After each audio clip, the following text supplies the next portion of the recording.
Come with me if you want a list.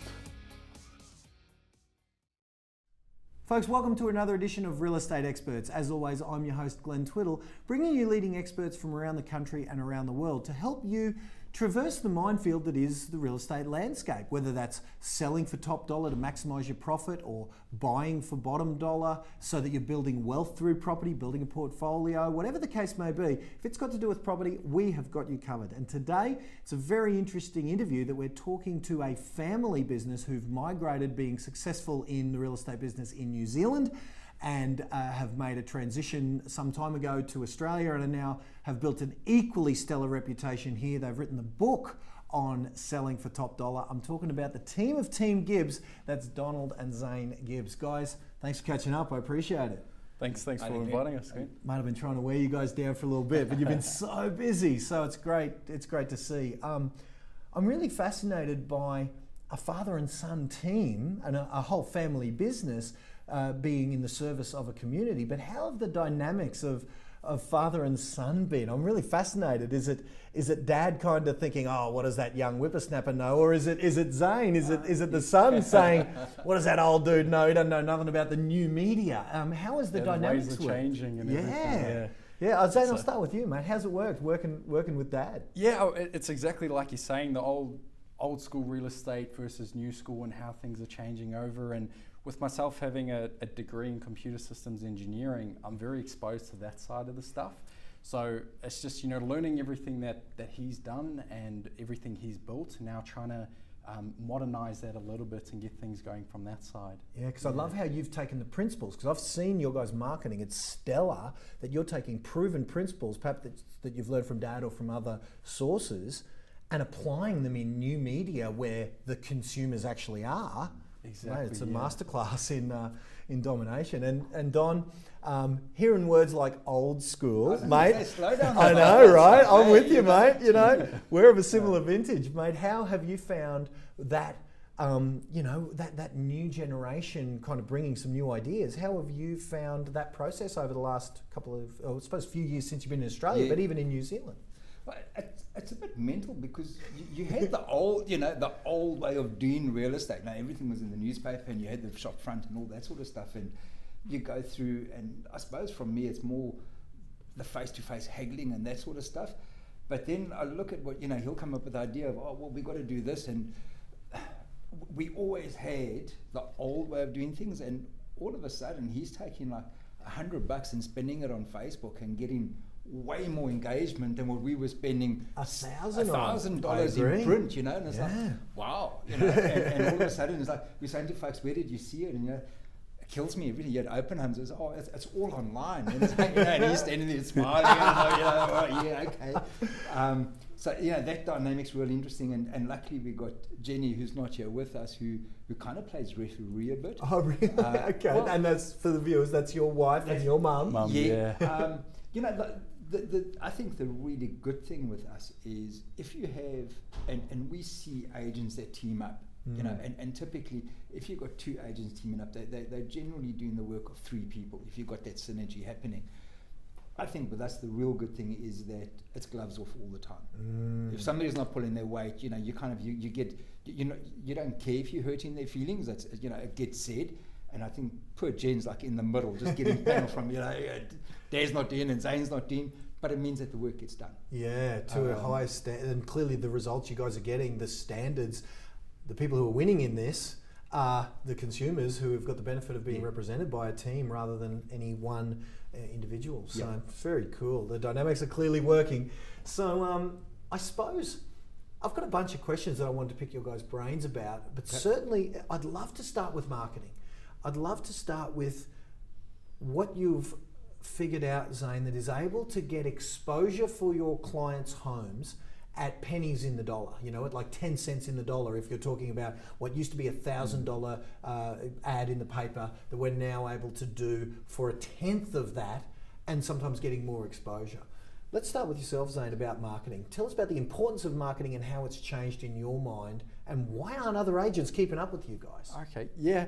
Well, marketing in general, the way we've got to look at it is an extra $5,000, $10,000, $20,000, $30,000 that a skilled negotiator can get you at the end of the day that's completely tax-free. I mean, property is the last tax haven that Australians really have. So underselling a property is the worst case scenario. Now, marketing is essentially your insurance to making sure that you don't undersell the property. So for example, a homeowner sitting at home with a $50,000 car in the garage, they probably paying $500 to $1,000 a year on insurance for that car, right? Okay, yeah. So that's 1 to 2%. So now investing 0.5% in marketing means that we can be 100% sure that we've gotten all the potential buyers for your property. They've come through the open homes, generated that atmosphere, the excitement about buying your property, which is essentially driving the price up for your property. So ensuring that we don't undermarket the property, we're not going to be underselling the property. So even if you go and overspend on marketing by $1,000 or something like that, that's essentially like insuring your car, but not actually claiming insurance for a year. You know, you've spent $1,000 on that and you're not claiming it. So by overspending on marketing, worst case scenario, you've lost $1,000. By underspending, you could be losing that buyer who's going to be paying $50,000 more. Wow. Yeah. So ensuring that a good marketing campaign, and that's the key, Glenn, it's got to be a good tailor-made marketing campaign for that property. That's what's going to get you the best price at the end of the day. So now in terms of a few tips and tricks that we've been doing, and coming from the computer systems engineering side, we've seen a shift in general consumer mindset in that everything is now on demand, right here, right now. We are all within arm's length of our phones. All of us. We live on these things. And that's a good example. I mean, if 10, 15 years ago you were maybe had a few too many wines at a restaurant or something, you know, you'd get them to call a taxi for you, 20, 30 minutes, that's when it shows up. Nowadays you jump on the phone and Uber's there within 5 minutes. Yeah. So that whole consumer mind shift applies to real estate as well. So if you look back 10 years ago, people weren't using photography, but now a picture paints 1,000 words. So professional photography is now becoming more and more prominent. So we're taking that a step further, and if a picture paints 1,000 words, then 1,000 pictures together in a flow highlighting all the features of your property, giving the buyer a real experience of going through it, with us talking over it, and that's what a video is. Right. And that video is going to create that emotional connection that the buyer has before they actually get through the property. So when it comes to our job, when the buyer's coming through the first open home, they've already seen it online, they've fallen in love with it, there's that excitement when they walk through the door. And that allows us to do our job so much better. Wow. And masterclass in marketing right there, good sir. Yeah. How does that, oh my goodness, there's no surprise where your guys' successes are coming from, because you really have got a handle on that. Now, Don, how does you mentioned before, haggling nose to nose, toes to toes with a client in the field, face to face. Yep. How does negotiation fit in once the marketing that Zane's described kick in? You've now got all these buyers there that his marketing has produced. Right. Tell me how negotiation works then to maximise the potential that Zane's created for you. Well, I suppose the first advantage we got is that because you've done the marketing well, the people know that you've got the best buyers at the table. You know, you're not wondering, could we have done anything better? So in that instance, you've got the best buyers there. We hustle. we just do not stop. I'm actually guilty of trying to get too much money. Okay. And I'll say to the folks, I have no fear of walking away from a deal. Okay. You know, I really don't care. If I don't think that the deal's right, I'll say to the vendors, look, in my opinion, I think we can get more, or this isn't the right buyer, whatever the case is. And by the same token, if it is the right buyer, we'll let them know. Yeah. So from that side, we negotiate for the vendor. I make no excuses for that. We do our best to get whatever we can for the vendor. So once you've done the marketing right, you've got the right people through, you've got the best buyers in the room. We do our best. If we can get a multi-offer, if we can get 2 or 3 people playing at the same time, I'm in heaven. So that marketing, it seems like, you know, from what I've seen from your reputation, I've seen some of the videos that you guys have posted when I was doing my homework, that we're seeing lots of people at your open homes and they're seeing each other. How are you using that busyness? You know, is that kind of one of the strategies that the buyers see each other? Absolutely. And that helps you, yeah? Yeah. We've just done one where we had somebody asked for a private view in the middle of the week. The vendor worked shifts, so we couldn't do anything over the weekend. So we set up 2 buyers to come through at the same time. The one lady came through, her husband had to see the property, so we got him through that night. And ironically, while I was standing there with him, I got an email from the first buyer saying, "We love the house, we want to make an offer." Good So timing. it was perfect. Nice. And we See that? well, that is exactly what happened. We said to them, "Have a look at that." Now, in that instance, we got 4 offers. These folks were the top offer. The people that sent through the email saying that they wanted to make an offer were the lowest. They didn't know that. All that they knew was that there was serious competition. They knew that there were other offers on. And we actually used the lowest offer to drive the highest offer to a point actually beyond where they wanted to go. They knew it was a multi-offer. They had to give us their best shot. And we could actually go back to them afterwards and say, "Look, you're really close. Can you give us a little bit more?" And we got a little bit more. Yeah, and I've heard some buyers come to me on the show, send me an email, who've been in that situation with a skilled agent, and those skilled agents are few and far between, so it doesn't happen often. And they were upset, I suppose, that they paid a little more than they wanted to.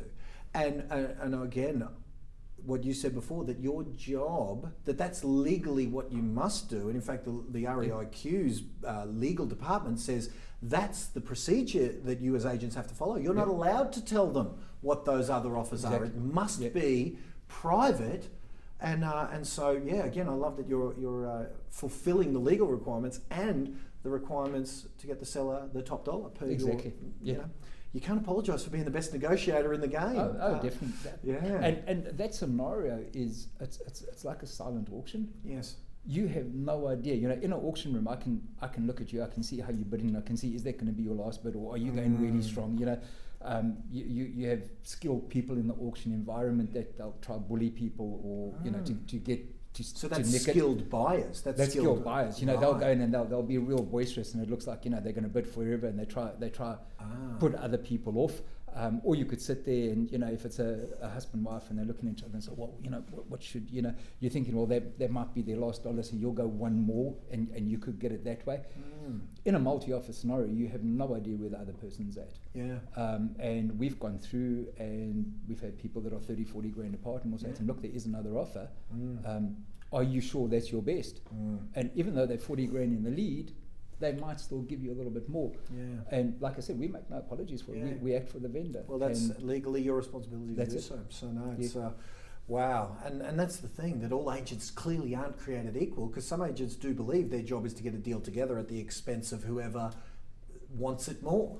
And if that means the seller, we've heard stories of sellers being beaten down on price in order to meet whatever offer was on the table. Exactly. So marketing and negotiation are everything. So, I mean, to that point, Don, how do we recognise the Team Gibbs of any given area versus an agent? Because I'm sure all agents, from what my research has been, most agents at the point of listing a property, a listing presentation, can all talk the talk. They all know how to do that bit. So how do we find the Team Gibbs versus the people who can talk the talk but don't have skills like you're describing? Well, it's funny, in the listing presentation, everybody gets record prices in record time and everything else. You know? Everyone's the best. You got to be. Look, I think if you're going to be putting your house on the market, you owe it to yourself to do a little bit of research. So it's not just the person who's been in the area for 15 years and sells heaps. Are they genuinely the best? You know, or one person who you've seen they've had maybe one listing, are they the best? Mystery shop everybody. You know, you owe it to yourself. You're selling, like Zane said, it's your last tax haven. You know, every dollar that you can get counts. So you've got to get out there, send them all queries off websites. See how they respond. Go to the open homes. You know, there was a survey done on 150 agents, and it's astounding. 50 of them came across as not nice. Wow, I've heard that stat a bunch of times, that because it was published in papers and things. Yeah. Wow. 1 in 3 agents can't can't even fake the be nice bit. Yeah, Exactly, Yeah. yeah. So you're walking in and you've got to wonder, how did the vendor appoint this person? You know, and it's There must have been one person at the listing presentation and one person in the field. Yeah, Clearly. Yeah. Wow. You know, so you look at that. I mean, so 1 in 3 aren't even nice. 2 in 3 don't follow up. So Right. if you're going to go, and don't shoot yourself in the foot. Don't go to an open home down the road and say to them, I stay up the road, or I'm thinking of selling, because that agent's going to be they're going to treat you very, very then they'll differently. follow you up. differently. Yeah, absolutely. Well, you I know. don't know. Maybe never say never. Maybe not. yeah. But Well, you'd think. Yeah. So it's like if you go into the shops and the shop assistant comes up to you and says, "Can I help you?" And it's like, "No, I'm just browsing." You do exactly the same. If you said to them, "Oh, well, I'm just looking at something for my sister, but I don't think they can afford this," does that agent actually get back to you? Because who knows if they can afford it or not? Do they send you a text message? Do they give you an info pack? What's their marketing like at the home? Is it a black and white thing that's there and they give it to you and you go home and you toss it? So or on the other side, actually, let me ask you, and Zane, you're the marketing guy, to that point, what should we be looking for if we're not looking for a black and white photocopied piece of paper? What should we be looking for is takeaway materials? Normally what we do for takeaway materials is we've got stuff in there about the area and everything, schools, that sort of stuff. If this is going to be your new home, you want to know everything about it, not just the house itself. So we'll have a professionally bound booklet there with all the information about the property that you need to know, as well as frequently asked questions and that. We get all of that from the owners at the time of listing the property. What they loved about the property, what they love about the area. So you've got someone who's potentially lived there 10, 15, 20 years. We get all of that insider knowledge, put it into a booklet for you to properly evaluate not just the home, but the area that you're moving into. So something along those lines that's got a bit of a wow factor to it as well, but all the information that you really need to be making a seriously important decision. Yeah, and so if we're going through as a mystery shopper, Don, we're on the lookout for these things under the guise of being a buyer, because that's how we would want our buyers treated, so that we get that top dollar. Well, if you send in a query of a property online and you don't get a reply to it, or you get a reply 3 days later, there's no urgency. Okay, what's the time frame? What should we be looking for? How quick? What would be good? What would be average? And what would be unacceptable? Look, I suppose it depends on where. I mean, we have a lot of time where we're out face to face with clients and you can't get back to your emails immediately. I would say everything immediate. But as long as they're getting back to you with, I mean, if you send it in overnight, you get it back the next day. You're getting some sort of reply. Ideally, you'd want it. You've sent it, and you get a reply straight away. Wow, that'd be impressive. I wonder how many agents would stack up to that. Let's try it. I'm going to say to my guys over there, let's try that. Let's see. You want the agents engaging. So if you send off a query and you don't get a response to it, if I was selling a home, I'm thinking, well, that could be the emotional buyer that's going to fall in love with my house and give me top dollar. You haven't even replied to the email, so they don't come to the open home. You've just shot yourself in the foot. If they come to the open home, how are they following up? Do they actually ask you, do you want to buy it? Yeah, seems par for the course. Just ask. It's sales 101. Hey, you want to buy it? Or are they standing there? Do they get your contact details? That was another thing. A whole lot of agents didn't even ask for contact details. Wow. So they couldn't follow up if they wanted to. But even worse, you've got a bunch of strangers walking through the house and you have no idea who the hell they are. It's just, some of the levels were really, really low. So you want somebody that goes through, we have 2 people at open homes. You monitoring who they are, where they're going, how things are going. You're asking the questions. You engaging them. You're trying to get a feeling. Where are they at? As soon as they leave, they'll get a SMS from us. That afternoon, they'll get an email. They get a follow up. It's not that they get badgered, but we show them the love. I love that. And a thank you SMS. That's nice. You want to, I remember. Was it you guys? Because I saw some samples of some of the marketing of some of my guests, where they're sending out a nice little brochure to the phone that can go on afterwards. So wonderful. So some of that stuff, Zane, I do want to ask you about the cost of transacting a property, whether it's the marketing, and some of the marketing that we've talked about, some of those videos that you do, they look great. Some of the brochures and things that you do, some of this stuff looks like it costs a lot, to say nothing of the fee that an agent charges.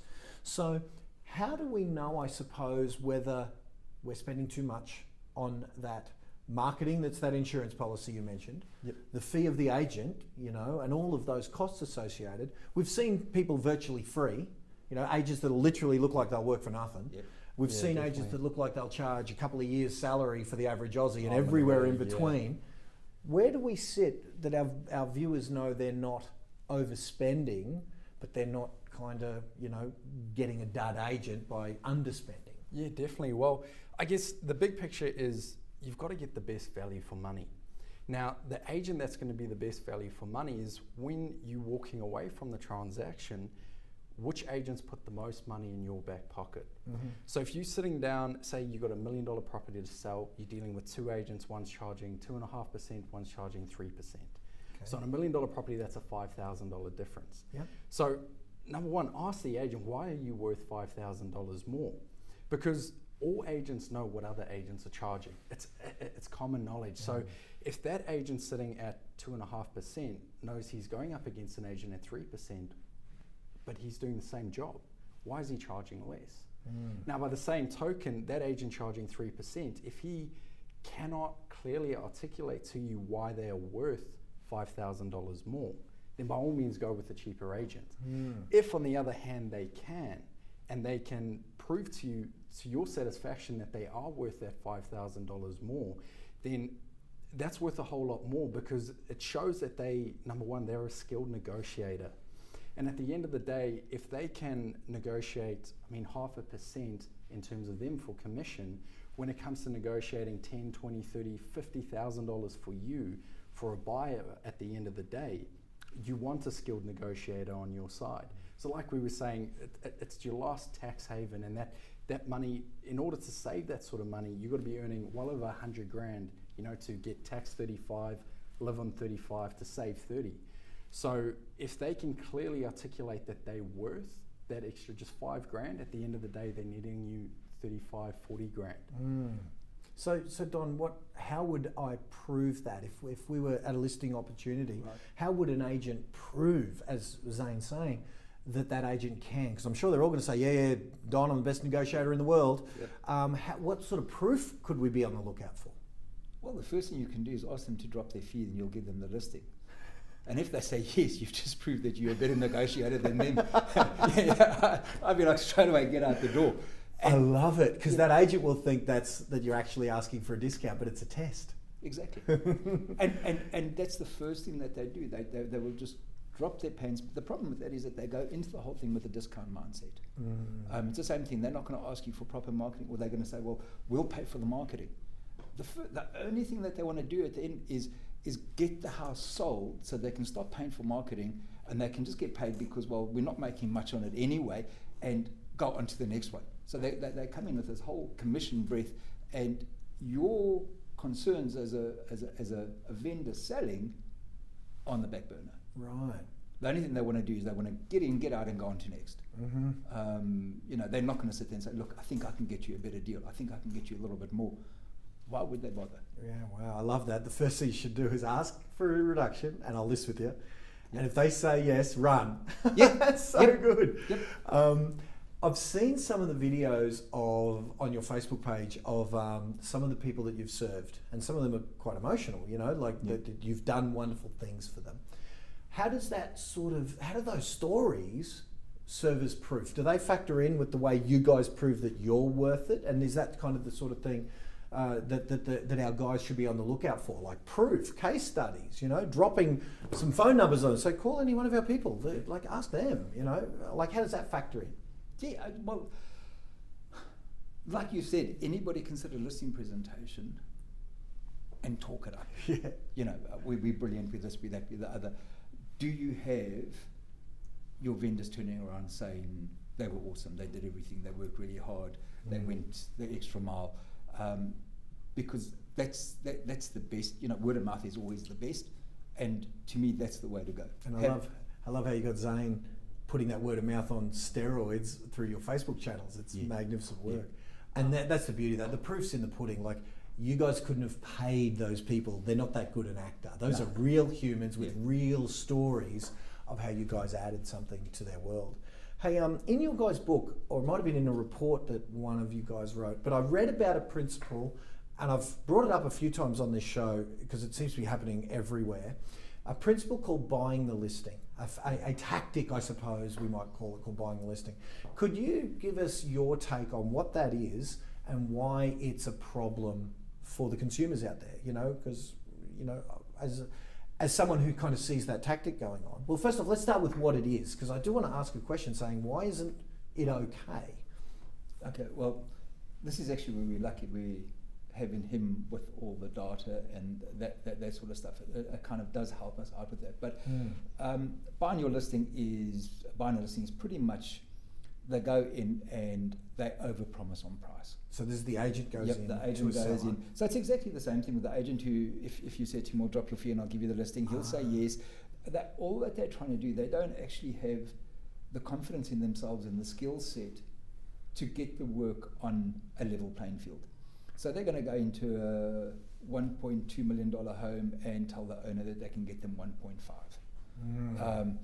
In a lot of and cases, the owners aren't seeing through that? Like they're not saying, we know it's early ones, and or do they just get blinded by dollar signs? To be honest, every person, you, me, everybody else, your house is better than all the others. I've been guilty of that. It is. I was guilty of that last time I sold up on the Sunshine Coast. I really was. Yep. It was only a matter of maybe 20 grand on a 450 property, but I became the same.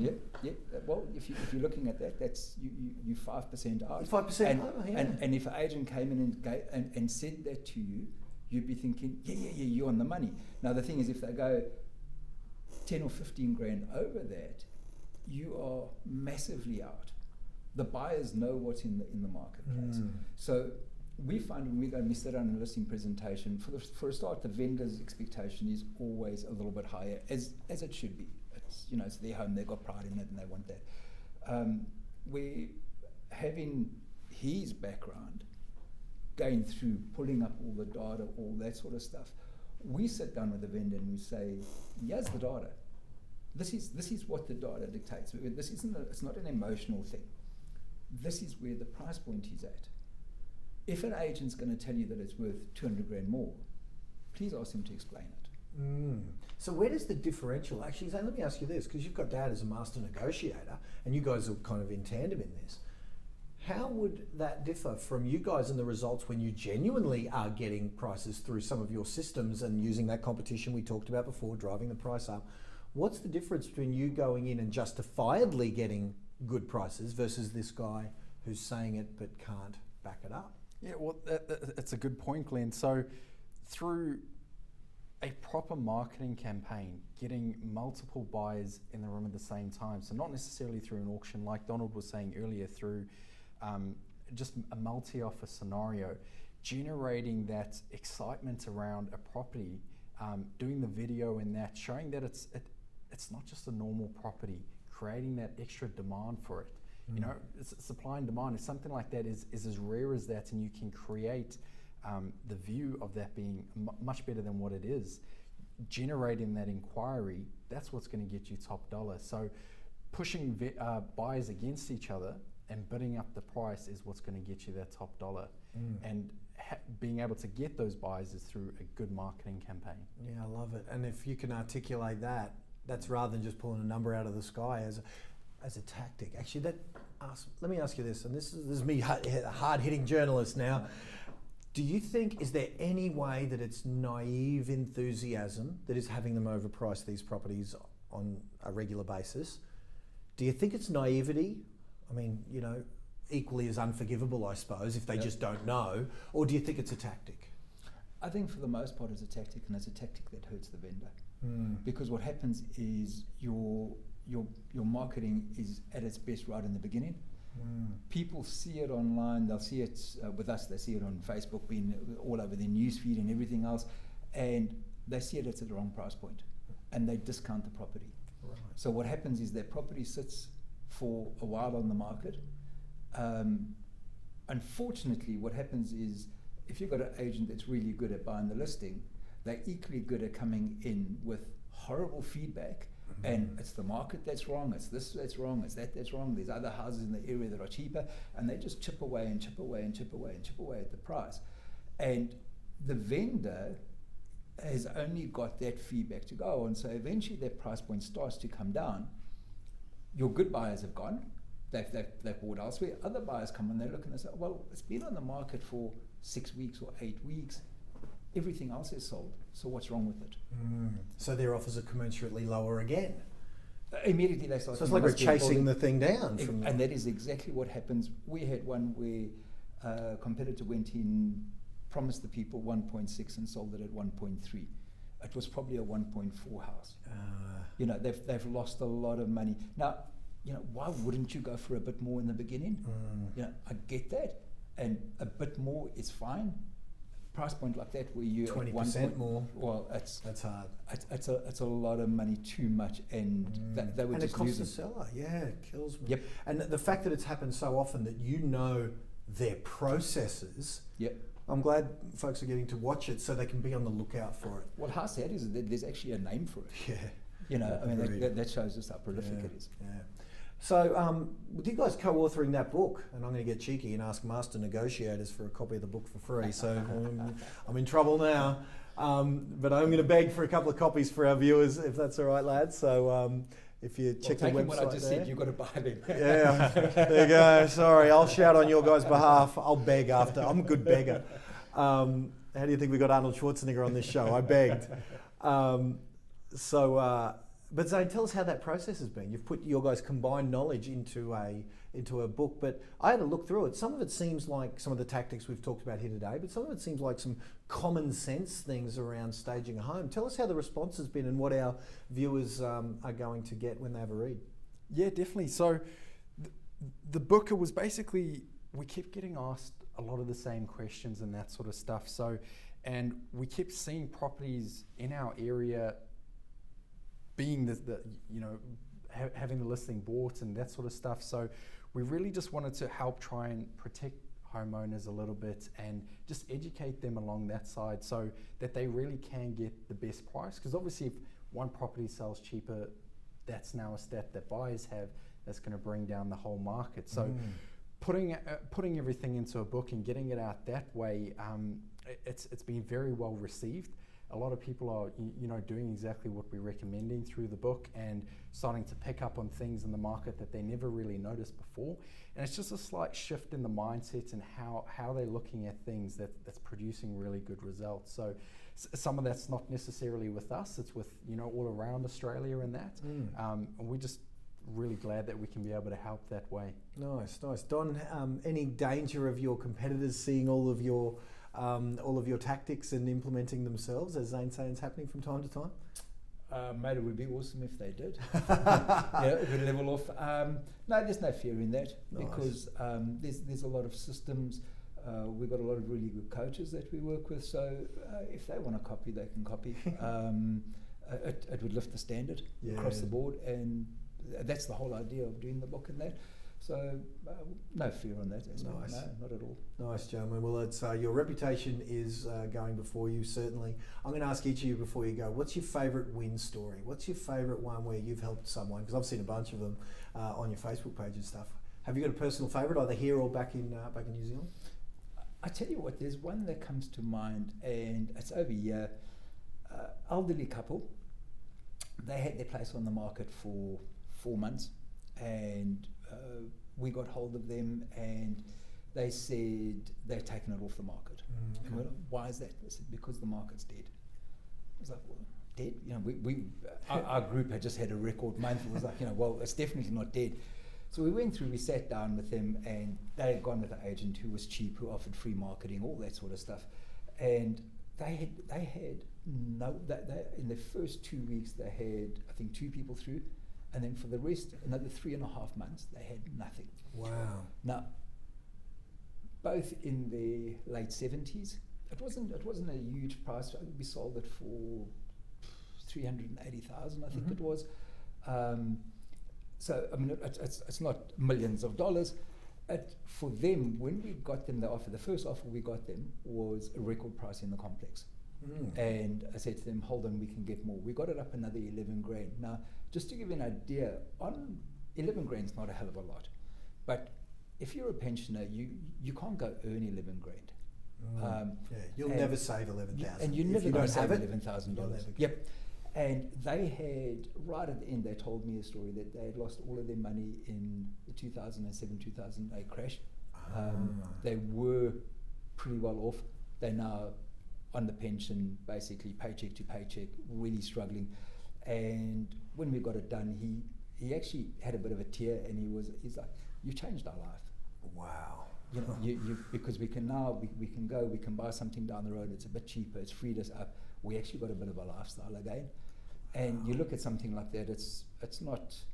Zane went and sold one for $4 million. You know, this is. It's not even 10% of their price, but it just stands out because it was. Well, it made a difference. Huh? It made a huge difference to them. Man, that's incredible. How about yourself, Zane? What's been your favourite? I think The The $4 million one?